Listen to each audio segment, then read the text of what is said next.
Hey, what's going on, guys? The Guitar Gamer here, coming to you with another track guide this week. This will be the first time we've put a track guide out on day one.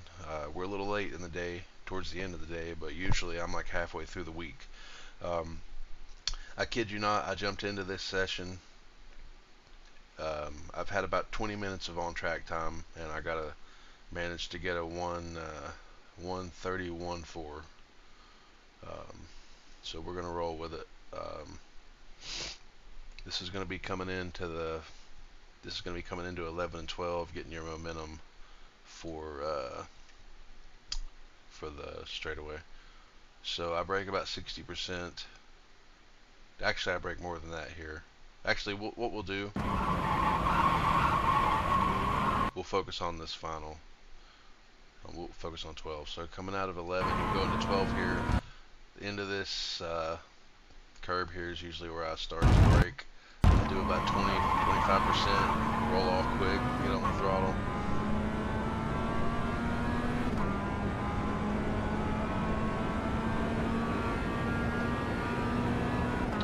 So for your braking markers, going into 1 and 2 is going to be just a little bit. I try to go just a little bit before the 50 marker. So you can see right there, I'm already getting onto it. Going to about 70%. Trail off of it. Make sure you're getting all of your max rotation before the apex.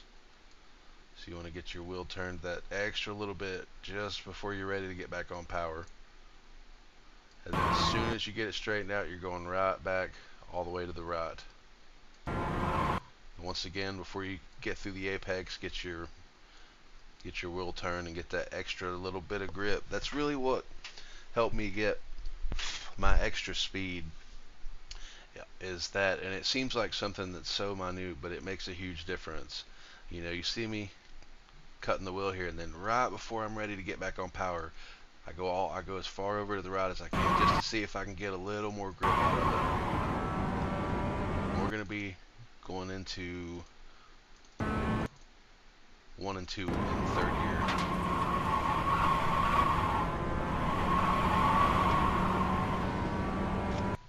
Now you will sometimes get pushed out wide here.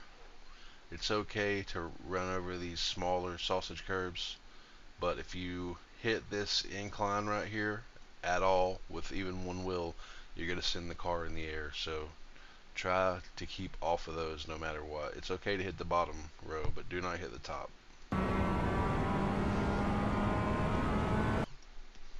Okay, and going into 3, we are going to start braking between this little stand here and the 50 sign. You'll have a couple of guys standing here, I believe, during the actual qualifying and racing, I believe.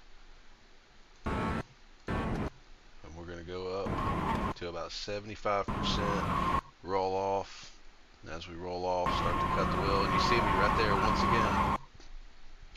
As I said, you're going to get that little bit of extra rotation before you get back on throttle. You can see I'm carrying some throttle, getting on the throttle early here, and that extra bit of wheel that I'm using is what's allowing me to do that. You know, I'm just trying to find out how much grip I can get coming through the apex. You can see there I had to get off a little bit, and then it's right back to it, and as soon as I get back to it, I'm opening up the wheel. You want to get as far left here as you can, setting up for 4. Just keep your right side tires, you know, on or outside or inside of this white line. This is going to be really important setting up for 4. So when you see this here, where it starts to trim down, that's where you're going to do a full lift. Okay, you're going to do a full lift. And you're going to start cutting over towards this curb. You want to try to get your left side wheels as close as you can to this white line, and you're going to want to get, the reason you're going to want to use as much of this as you can, because you're going to get on power early here.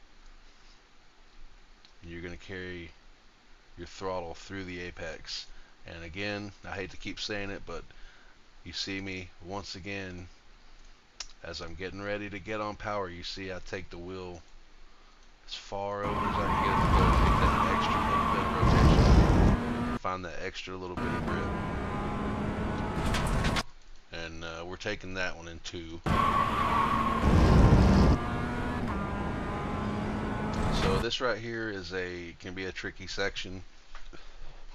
The best thing that I found to do is I'll start to lift right in here.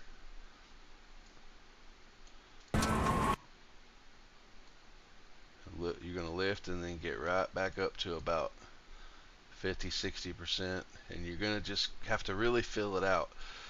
You're going to let off, and you want to bring the car over and ride this left side curb and even a little bit of the grass, because that's going to set you up for the next corner.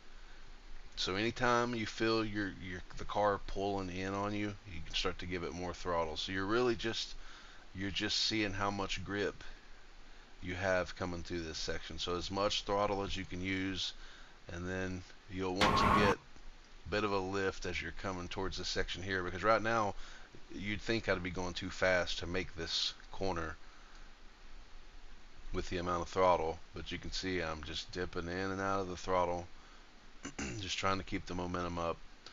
You want to get over here and you want to get as close as you can, maybe even cut this curb. If you do cut it, I do a little blip in the throttle just to keep from spinning out. Same thing here. You're going to cut across this curb and you're going to blip the throttle as you do. You're going to lift just to keep from spinning the car out. And then as soon as you get all 4 wheels straight, you're going to start getting into your brakes. I'm going to go up to about 65%. You're immediately going to start trailing off. You're going to do a long trail going into this one. Wow, didn't mean to do that. So you're going to do a long trail coming through this one. We're going to go all the way down to, I'm sorry, so that you're taking this through 3rd gear. And once you get all 4 wheels straight, you can brake up to about 65%, shift down to 2nd immediately. Still got more, you're still keeping about 30 and down to 20, and right as you're getting ready to come to the apex of this curb, you're going to shift down to 1st just to get that extra little bit of rotation.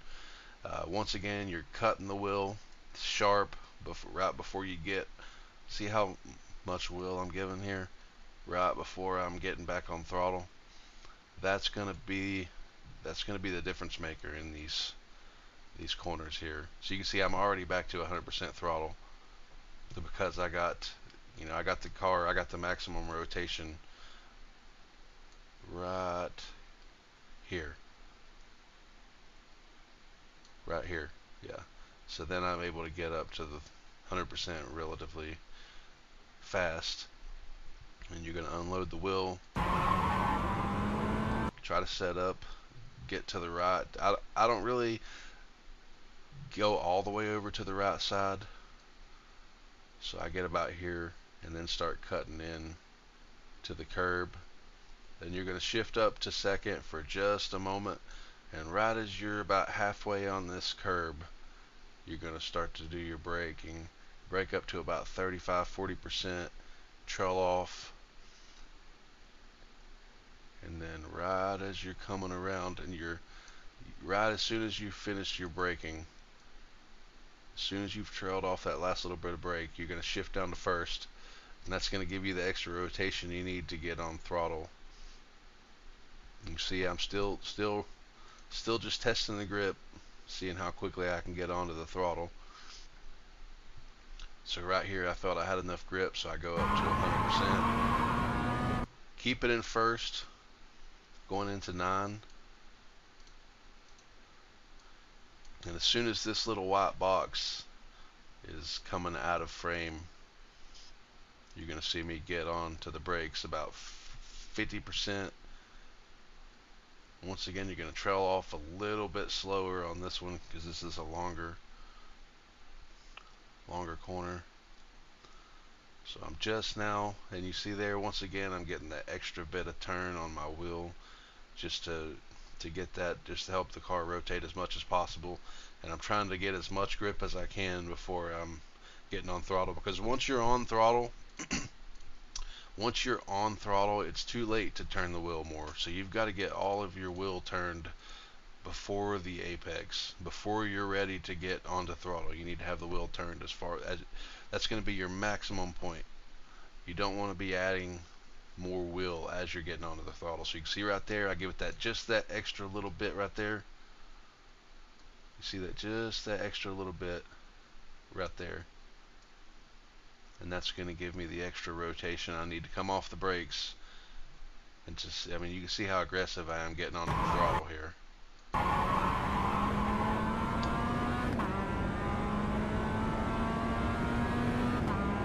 setting up for 10. You're going to use the 50. You're going to use the 50 marker here. I believe this is the hardest section, hardest peak pressure I use yet. That's close. It's still about 73.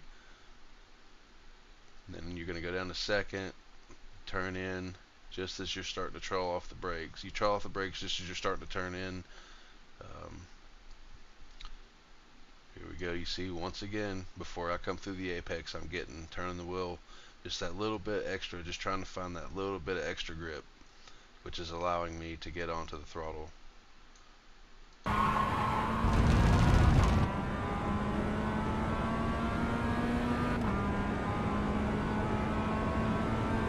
Okay, going into 11, you're going to use the 50 marker again. And for this one, you're going to go up to about 75%. Shift down to second immediately. Start trailing off the brakes, cutting in for the apex. And then you really need to try not to hit this curb. If you hit it, it's not the end of the world, but you will lose a couple of tenths there because it's going to bounce you out wide, as you can see right here.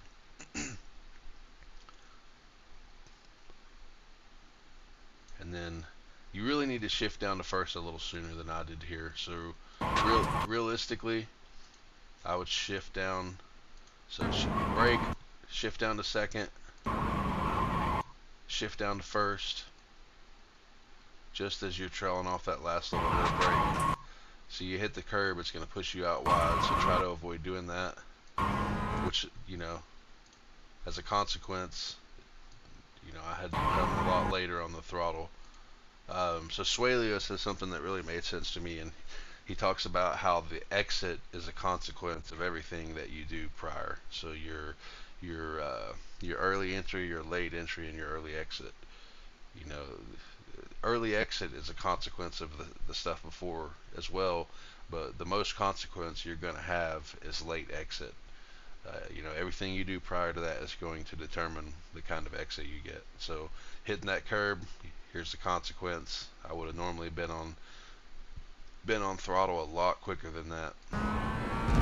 So same as the build up lap, just as you get to the edge of this curb, you're going to go up to about 20%.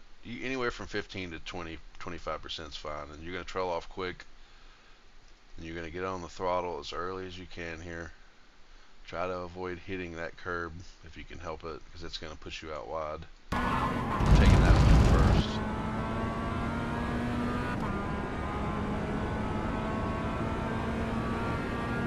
There you go, 131, 448.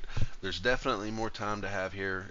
I spent about 20 minutes to get this time, and there was already a lap where I was very close to cutting off another half a second, so I'll probably have this in the 130s in the next day or two, which is really a really good time. So 131.48 had me number one in the session. You're going to be really competitive with that time. So now we're going to play out the lap.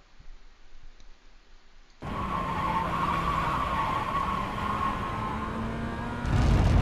first gear.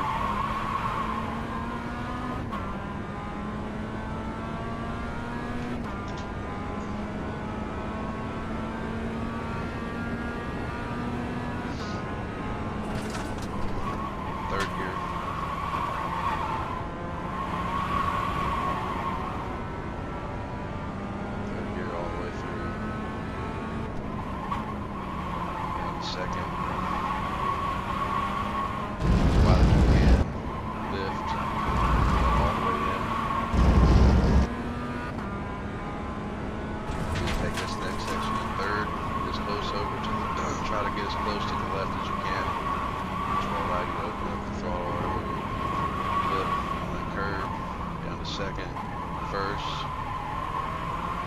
and throttle early, shift to seconds, back down to first, early throttle, staying in first, getting that wheel turned as far over to the right as you can, right before you get on the throttle. 50 marker, second, down to first as you come through the apex, and then throttle early.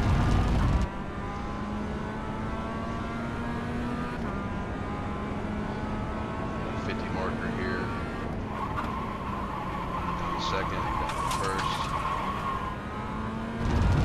stick keep it in first, early throttle. So yeah, if you have any questions, just let me know. Like I said, it only took me about 20 minutes to get the 130.14, so I think there's going to be more time to have there. But that just goes to show you that if you are practicing the right way and you're using the right techniques, you can get those. And I've only ran a total of like 43 road races. I've got 4 wins so far, so I'm picking up really quickly, and I'm getting really fast lap times just because I've taken the things I've learned through books and guides and lessons, and I've been applying them to my practice sessions. So hopefully you'll do the same, and that'll do it. Thanks for watching.